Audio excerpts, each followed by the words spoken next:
Tak nazdar vy sráči, jsem tady, nech se páči. Netvařte se nadšeně, že přichází pravda. Na hradu jsou hlupáci, máme Petra i Pavla. Zvolili jste cestu rovnou do piče. Tímto zdravím průvodce Babiše.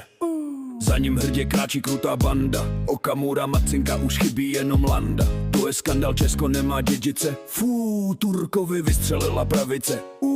Árijská klasa. Tak doufám, že si tu pravdu pořádně nasál. Celá tahle komedie na úrovni Broadwaye. Jen všichni už jsou nasraný a nikdo se nesměje. Tak nazdar vy sráči, jsem tady, nech se páči. Netvařte se nadšeně, že přichází pravda. Na hradu jsou hlupáci, máme Petra i Pavla. Zvolili jste cestu rovnou do piče. Tímto zdravím průvodce Babiše.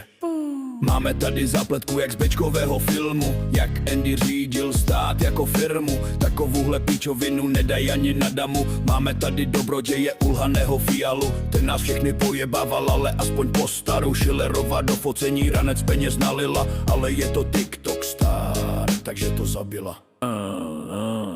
Tak nazdar vy sráči, jsem tady, nech se páči. Netvařte se nadšeně, že přichází pravda. Na hradu jsou hlupáci, máme Petra i Pavla. Zvolili jste cestu rovnou do piče. Ale to nevadí, Pekarová poradí.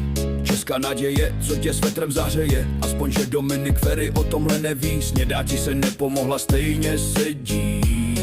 To je v prdeli tohle celý. Nesledovat to bylo by skvělý. Tak nazdar vy sráči, jsem tady, nech se páči. Netvařte se nadšeně, že přichází pravda. Na hradu jsou hlupáci, máme Petra i Pavla. Zvolili jste cestu rovnou do piče.